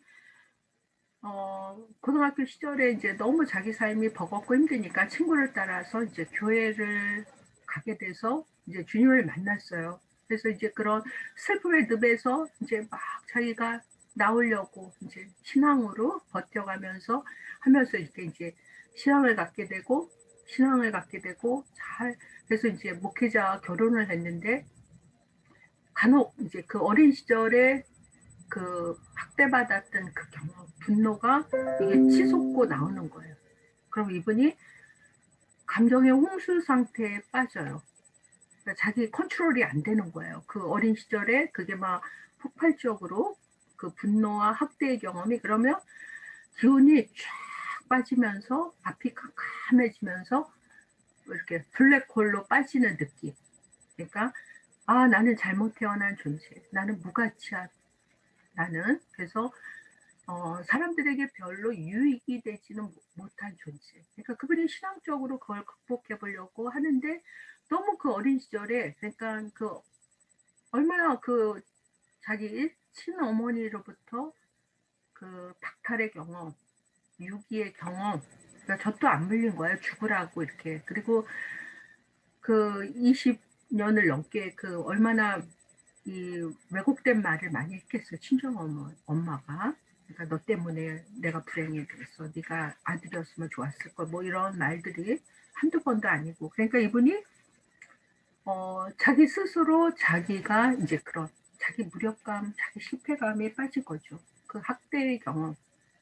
그러니까 이게 자학이 되어지고 이제 그런 학대를 너무 많이 당한 사람들은 이제 자기 스스로 남이 해준 그것을 자기라고 생각해요. 그러니까 우리 옛날에 그 여성들이 그러니까 너무 주변의 모든 것이 여성들을 너무 홀대하고 너무 열등한 존재로 하다 보니까 그 무기력하게 학습화되어졌어요. 그러니까 아, 여자는 뭐 이렇게 좋은 재능을 가져도 아, 여자는 뭐 좀 모자라고 열등해 남자보다. 여러분 그거 왜곡된 거잖아요. 근데 그러한 이제 그 왜곡된 것들이 학습화된 거예요.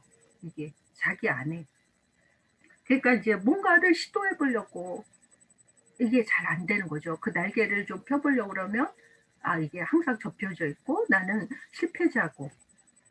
그러니까 이제 이분이 그거를 정말 주님 안에서 이제 극복하면서 계속 자기 자신에 대한 공부, 자기 내면에 대한 그러한 이제 그 치유의 과정을 하면서 지금은 이제 다 그것을 극복하고 일어서셨는데 그 학대의 경험이 굉장히 오래 간다라는 거예요. 그게.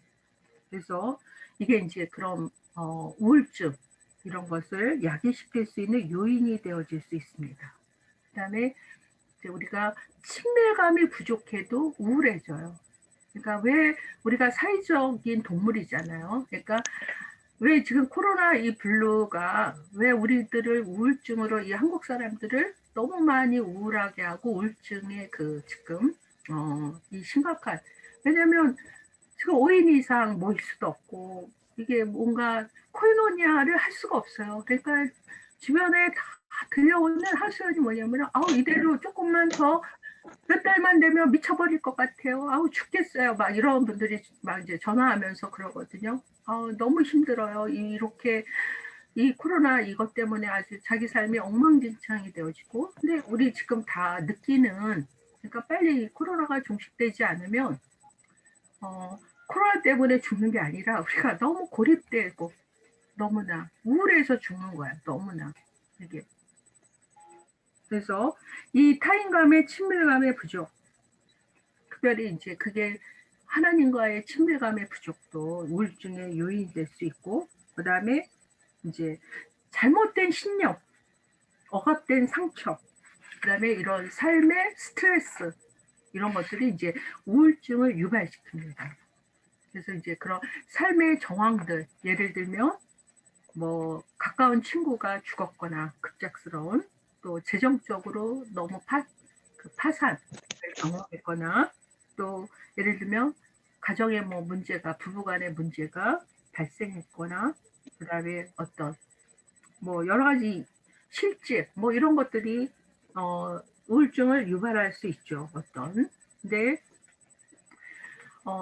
이제 그런 우울증을 우리가 이제 계속 방치하면 이제 아까처럼 경미, 중독, 심각한 상태로 그래서 죽음, 자살, 기도까지 나갈 수 있게끔 이제 우울증이 계속 발전되어져 간다라는 겁니다. 그래서 여러분 거기에 과학적인 자기 우울증을 검사하는 여러 가지 진단 검사들이 있어요. 그거는 이제 여러분들이 한번 그 아마 프린트몰에 있을 수 지금 나와 있기도 하고 좀 더 입체적으로 다각도로 자기의 한번 우울한 기분을 여러분들이 테스트할 수 있는 설문지 이런 테스트 문항들이 있으니까 그거를 한번 여러분들이 스스로 한번 좀 이렇게 자가 진단을 한번 해보셨으면 좋겠습니다. 자, 자, 그러면 우리가 이제 왜곡된 생각, 왜곡된 신념이 이제 우리들을 계속 우울하게 만들어요. 그러니까 이제 자기 패배적인 생각이죠. 우리 안에. 그러니까 나는 쓸모없는 사람, 아무도 나를 이해해 주지 않아. 사람들은 나를 실망만 시켜. 내 인생은 꼬였어. 뭐 이런 내지는 나는 이제 새로운 일을 더 이상 시도할 수도 없고 정말 모든 게 뒤죽박죽이고 지겹고 나는 인생의 패배자 같아. 이런 이제 생각들이 꼬리에 꼬리를 물면서 그는 계속 이제 우울의 늪으로 계속 그 진창으로 빠지는 거예요. 그러니까 빨리 이거를 딛고 일어서야 되는데 계속 그러한 그 패배적인 자기 생각. 근데 여러분 이것이 얼마나 오류인지 몰라요. 이 왜곡된 인지. 그러니까 우울증을 첫 번째 고치는 방법이 뭐냐면은 왜곡된 인지. 그래서 인지요법이라는 게 있습니다. 그러니까 생각만 바꾸면 이렇게 우울증의 늪에서 이렇게 이제 헤어나올 수 있다라는 거죠. 그 잘못된 제가 이제 인지요법에 대해서는 좀 다시 말씀을 드릴게요. 자, 그러면 우리가 일반적으로 이제 우울증에 걸리지 않고 또 우울증에 걸렸다 하더라도 이제 빨리 그것을 극복할 수 있는 몇 가지의 이제 그런 삶에서 실천할 수 있는 방법이 있어요. 자, 방법을 일반적인 방법을 먼저 좀 말씀을 드릴게요. 자, 아까 말씀드린 것처럼 고립되고 외롭고 그러면 우울할 수밖에 없습니다. 왜 노년기에 이제 관계가 이게 좋은 관계를 발전시켜야 되는데 관계가 단절되어지죠. 그러면 이제 이 노년기에 우울증이 계속 이제 생겨져요. 그래서 우리가 나이 들수록 필요한 게 뭐냐면 진실한 우정, 이 영혼의 친구를 만들어가는 거예요. 나의 소울스 프렌드. 그러니까 5명만 있어도 여러분 절대로 우울증이 안 걸려요. 나에게 의미 있는 타자, 좋은 소울메이트를 만들어가는 거죠. 그러니까 나이를 불문하고 내 마음을 정말 함께 나눌 수 있는 뭐 열도 필요하지 않습니다. 뭐 한 3사람 최소한 5명만 있어도 이게 우리 내면이 아주 건강해질 수 있어요. 그래서 이제 나이 들수록 여러분들이 투자해야 할 부분이 무엇인가 하면 이제 뭐 이렇게 사회적으로 화려하고 외양이 화려한 것보다는 이제 좀 진실한 관계, 좋은 친구, 이런 나의 내면에 아주 확실한 행복을 줄 수 있는 그런 진실한 사람을 찾아내는 그 지혜, 여러분들에게 그 눈이 필요해요. 좋은 보석 같은 친구. 그거는 여러분들이 세상을 다 가진 것보다 더 부자일 수 있어요. 그러니까 이 나이 들수록 필요한 게 이 진실한 우정을 나눌 수 있는. 그래서 내가 죽을 때까지 함께 인생의 순례자로서 인생의 뭐랄까 동반자로서 도반들이 필요한 거죠. 인생의 도반. 그러니까 그게 이 교회 안에서 여러분들이 이 신앙 공동체 안에서 여러분들이 얼마나 좋습니까?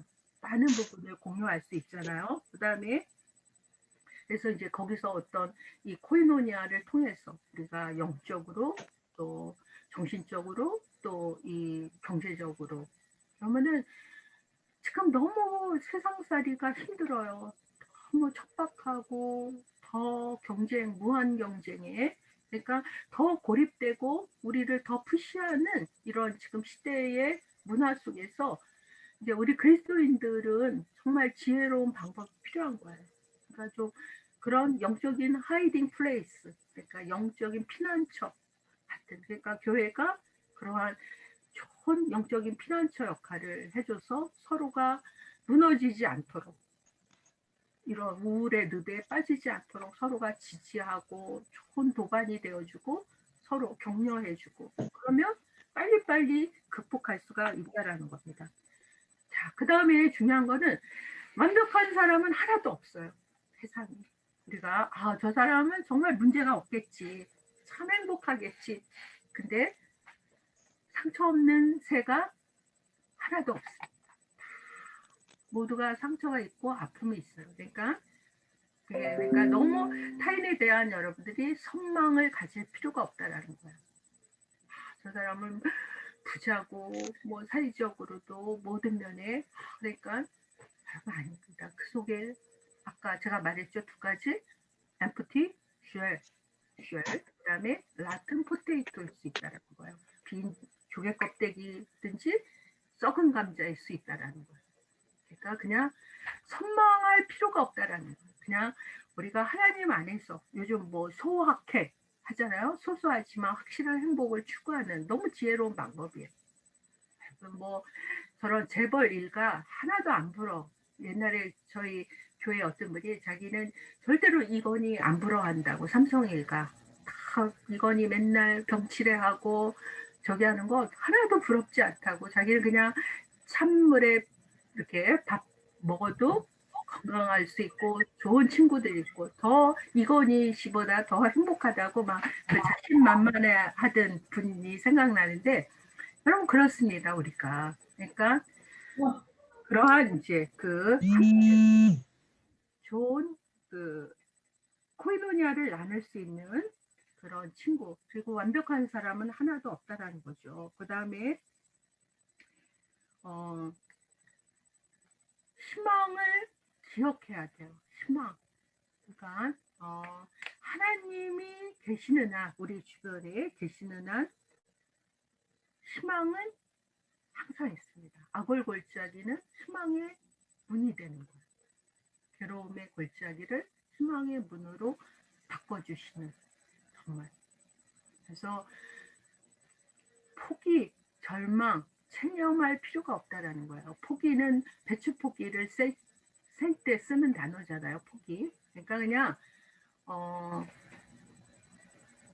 주님을 기다리기 때문에 그러니까 이제 우리가 이 노년기에 우리의 신앙의 큰 덕목 가운데 이 리빙 호프 산 소망 산 이 소망을 어떻게 우리가 뭐랄까 성육화하는가 이게 굉장히 우리에게 중요한 거예요. 근데 이 희망의 삶을 어떻게 정말 그러니까 세상 사람들은 절망하잖아요. 그 상대적인 박탈감, 빈곤감에서 끊임없는 계속 거기서 계속 절망을 거듭거듭 경험하지만 우리는 계속 산 소망을 경험해야 한다.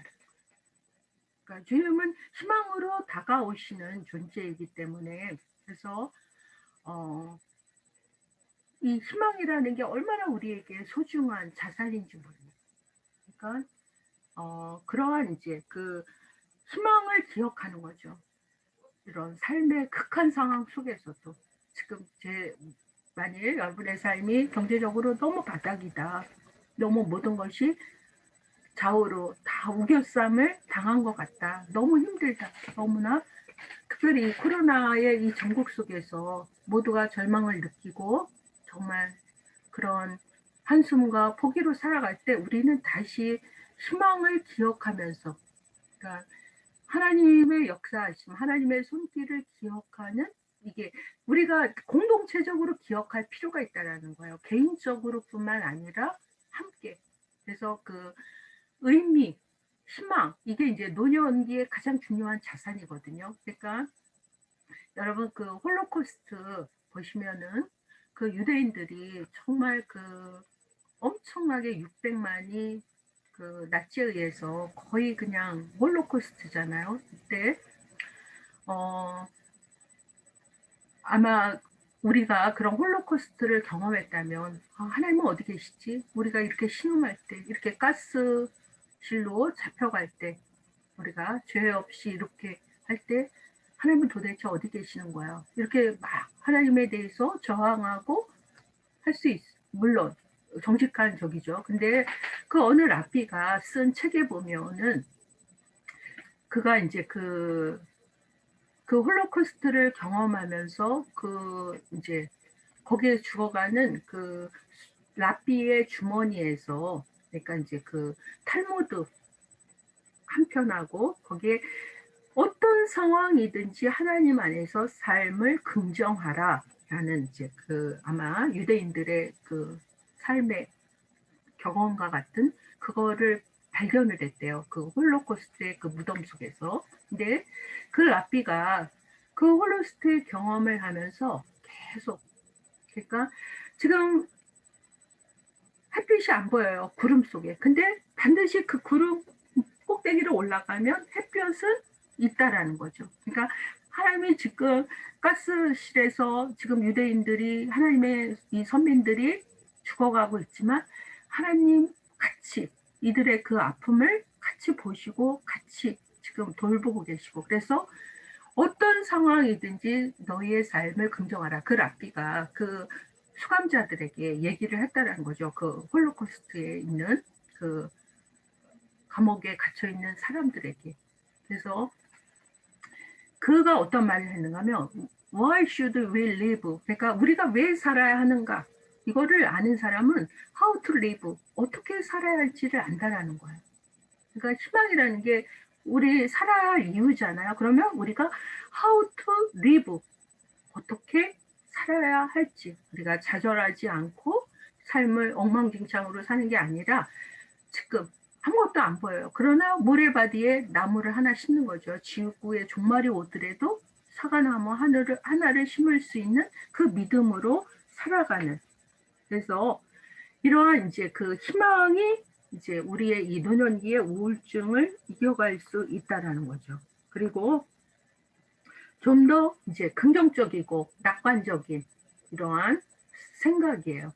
그래서 제가 그거를 목사님 메일로 이렇게 긍정적인 좋은, 우리가 매일같이 영혼의 비타민처럼 이렇게 이길 수 있는 좋은 말이 있습니다. 그거하고 제가 성경 말씀이 이게 한 수십 가지인데요.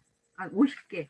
그러니까 여러분들이 그것을 이렇게 매일같이 읽으시면 절대로 우울증의 그 독소의 바이러스가 여러분들에게 침입하지 않을 겁니다. 제가 그거를 메일로 저기 목사님께 보내드릴 테니까 프린트해서 나눠주시면 좋겠어요. 나중에. 자, 그리고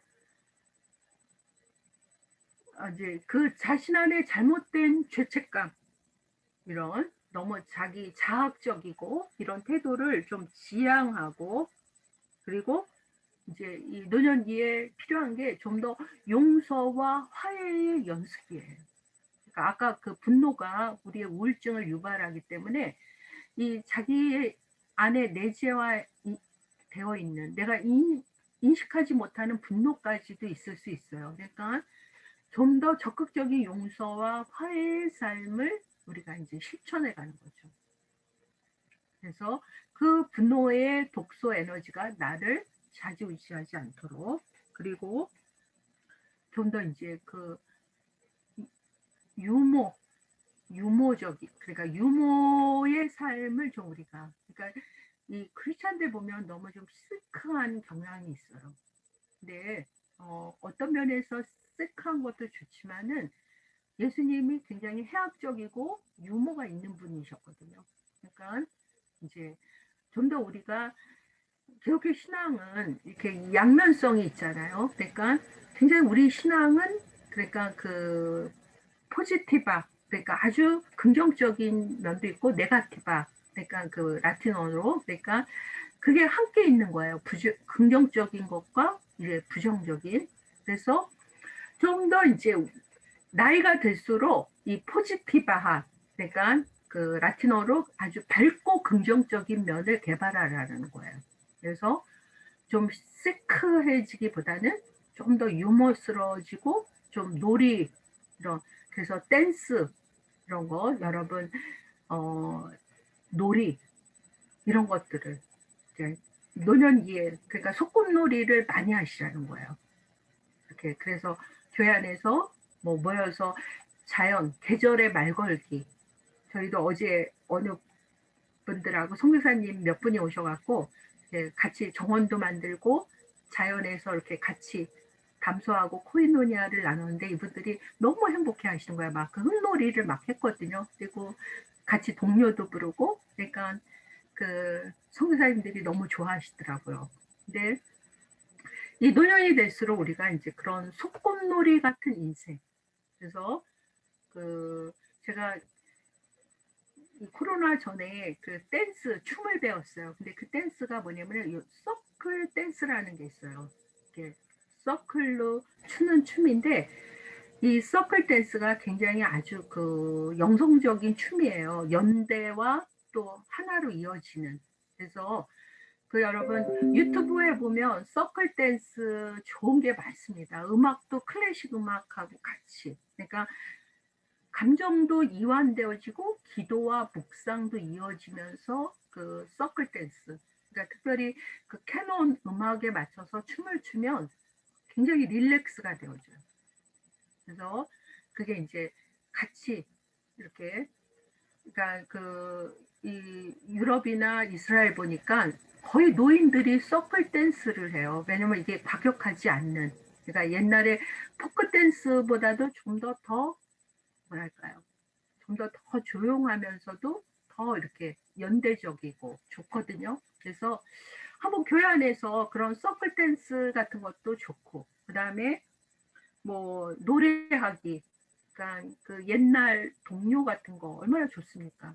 어제 그 가곡 중에 바위고개 그 노래 부르니까 너무 이렇게 좋더라고요, 되게. 그러니까 그거 같이 이 나이 드신 분들이 같이 불러보는 것도 굉장히 여러분들의 그 우울증을 이겨낼 수 있는, 그다음에 같이 운동하는 거.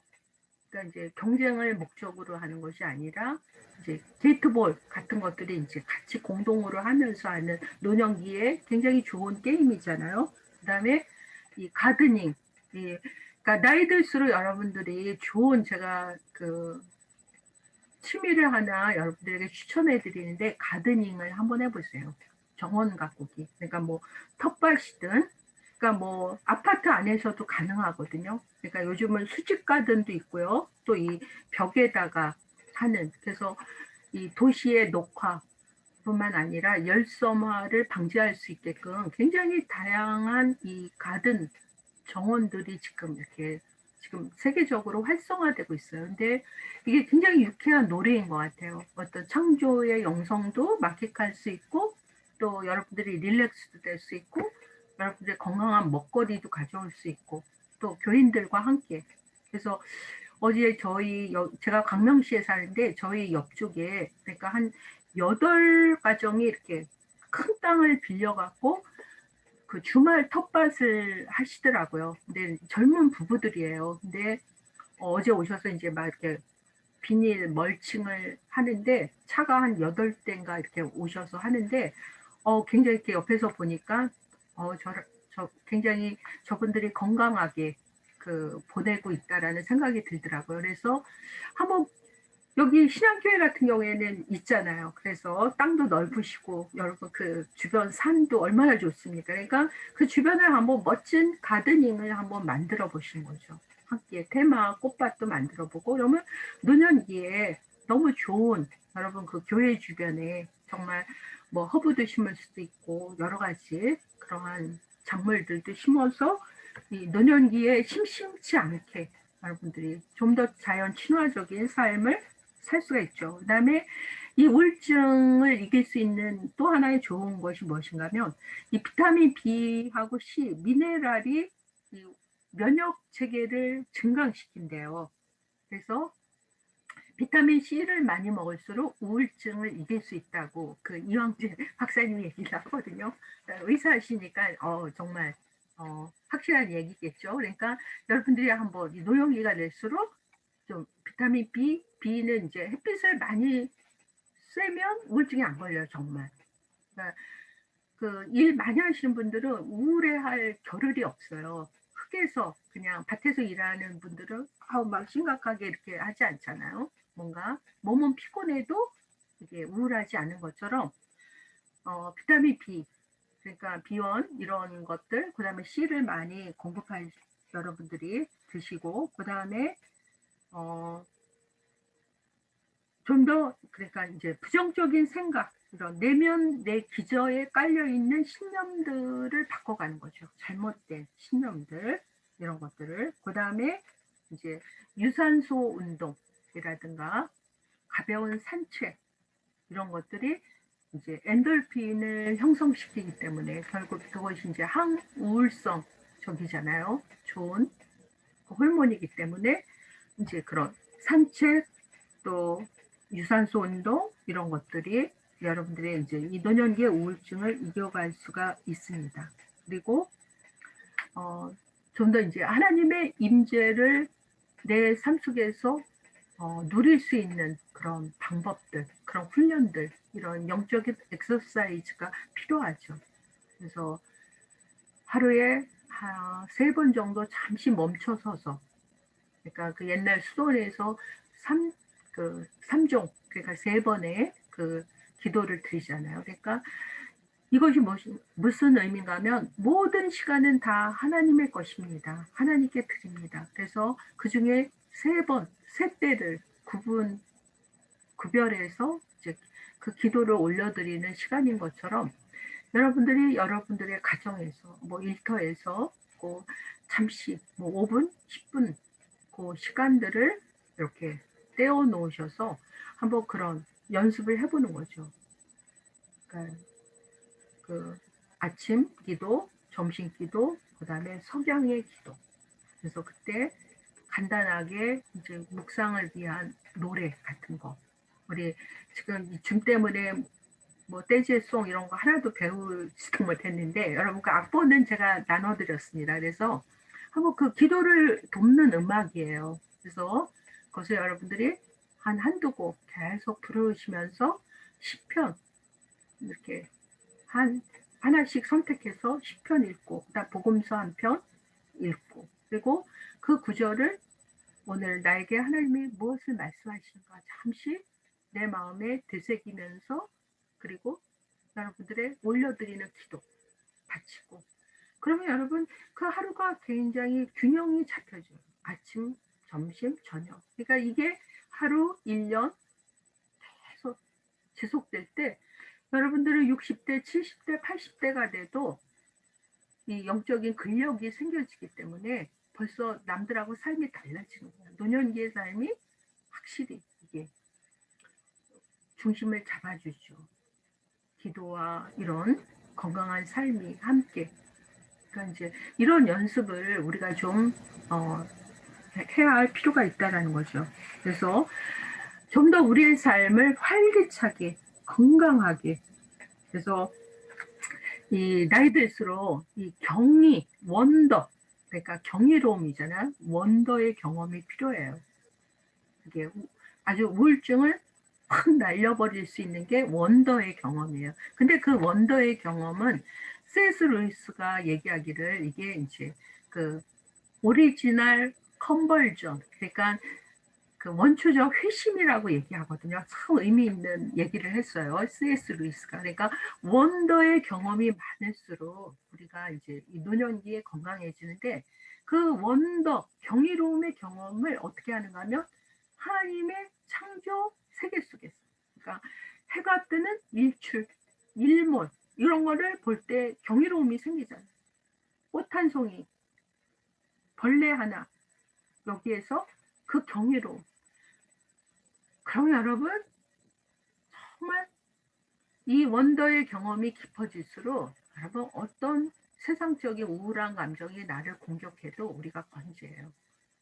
제가 어제 보니까 그 어느 말 중에 바닷물은 비에 젖지 않는다. 그런 격언이 있더라고. 바닷물은 비에 안 젖는데요. 그러니까 우리가 정말 우리의 그 내면이 해수면처럼 영적으로나 하나님의 그런 원더의 경험으로 가득할 때 아무리 우리 인생에 폭풍우가 가지고 비가 내려도 젖지 않을 수 있더라고요. 그래서 이런 원더의 경험이 그래서 아침 햇살 뭐 예를 들면 그런 맑게 개인 그래서 여러분은 너무 좋은 축복을 받았잖아요. 제가 신앙교회 몇 번 가봤는데 여러분 신앙교회처럼 그렇게 좋은 자연 환경을 가진 교회가 대한민국에 하나도 없어요. 다 이런 회색 빌딩에서 다 콘크리트 그 벽에 사각에 다 갇혀 있잖아요. 근데 여러분은 주변을 보더라도 다 산과 나무,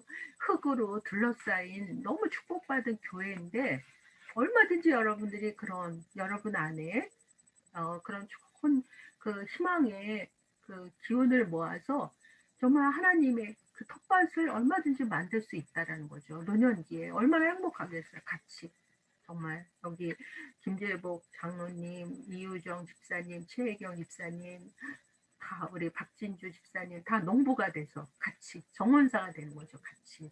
그래서 그것을 만들어가는. 그래서 그리고 이 우울증을 이길 수 있는 게 이제 이런 음악 같은 거.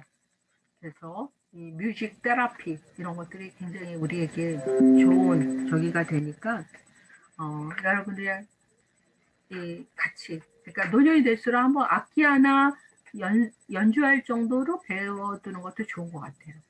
그러니까 얼마든지 지금 시작해도 늦지 않으셨으니까 이렇게 같이 그래서 노년기에 같이 여러분들이 작은 밴드 그룹도 만들 수도 있고 얼마든지 행복하게 할 수 있습니다. 그리고 좀 더 이제 느리게 사는 연습, 여유롭게 느긋해지는 연습이죠. 그러니까 당장 사느냐 죽느냐가 걸려 있지는 않아요, 우리가. 그러니까 너무 기후도 많고 우리가 너무 이렇게 허리업을 너무 많이 하기 때문에 피곤하고 힘든 거거든요. 그러니까 좀 느리게 산다는 것의 의미를 그래서 좀 슬로우가 좋기는 합니다.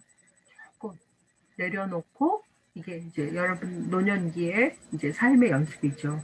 그리고 성공의 척도는 마음의 평화, 사랑, 이런 관계의 건강이라는 것을 명심해야 돼. 그러니까 너무 세상이 강요하는 성공 기준에 나 자신을 우리가 푸시할 때 우리는 계속 절망하게 되어지고 거기에서 탈진하게 되어지니까 좀 더 우리가 이제 그런 연습이 필요하고 그리고 남을 시샘하지 않는 그런 연습 필요하죠. 그리고 자기 자신을 위한 이제는 작은 투자, 나 자신을 위한 작은 투자. 이게 이제 뭔가 하면은 뭐 나를 위해서 꽃 화분을 하나 산다거나 뭐 예쁜 레이스가 달린 양말을 하나 산다거나 이런 것도 여러분들에게 사사로운 행복을 줄 수 있고 여러분들을 건강하게 만들 수 있는 요인이 될 수 있고요. 그 다음에 한 달에 한 번쯤은 자기 자신을 위한 이제 그런 뭐 피크닉 같은 것들을 좀 노년기에는 계획하셔야 합니다. 그리고 좀 더 잠을 충분하게 자는 연습. 그러니까 이제 잠이 노년기에 없어지니까 자꾸 예민하게 되어지고 이제 자꾸 이게 뭐라 그럴까요? 호르몬의 불균형이 오게 되는데 사실 여호와께서 사랑하는 자에게 잠을 주시잖아요. 그래서 이 노년기에 우리가 정말 푹 잘 수 있는 오늘 여러분의 몸을 고단하게 굴리셔야 합니다. 그러니까 이 흙에서 이런 자연 속에서 여러분의 몸을 많이 노출시킬수록 건강해지고 이제 수면도 풍부해질 수 있어요. 그래서 자 오늘은 이제 이 우울증, 이 노년기에 너무 많은 노년들이 그리고 우리 한국은 연령을 초월해서 뭐 소아기부터 우울증이 발병해서 평생을 가는 사람도 있듯이 그래서 그런 이제 우리가 우울증을 마음 단속을 잘 함으로써 거기에 이 부정적인 그 에너지가 나를 지배하지 않도록 그래서 내 삶의 좋은 면들을 이렇게 손상당하지 않도록 나 자신도 지키고 내 가족도 지키고 우리 영적인 교회 가족들 더 나아가 내 지인과 친구들도 우리가 지켜갈 수 있는 영혼의 의사 영혼의 친구로서의 좀 삶을 오늘 좀 여러분들이 생각해 볼 수 있는 시간이 됐으면 좋겠습니다. 그래서 제가 숙제를 드리겠는데요. 지난달도 숙제를 드렸어요. 영성에 대한 공부를 하면서 그것과 다음 시간에 한번 다시 점검하는데 자 오늘은 어떤 숙제를 드리는가 하면 이런 우울증을 극복하고 우울증에 걸리지 않게 해서 여러분들이 삶 속에서 좀 이렇게 구체적으로 실천할 수 있는 일 10가지를 좀 이렇게 한번 계획해 보셨으면 좋겠어요. 제가 이 우울증을 치료하는 여러 가지 방법들을 얘기했는데요. 어떻게 우리가 이제 이런 우울증을 잘 극복하고 이겨갈 수 있는 내 삶 속에서 실천해야 할 일들. 그러니까 나의 정서적인 건강, 정신적인 건강을 위해서 내가 좀 어떤 면에 좀 이렇게 준비를 해야 하는지를 좀 한번 생각해 보고 다음 시간 적어 오셨으면 좋겠습니다.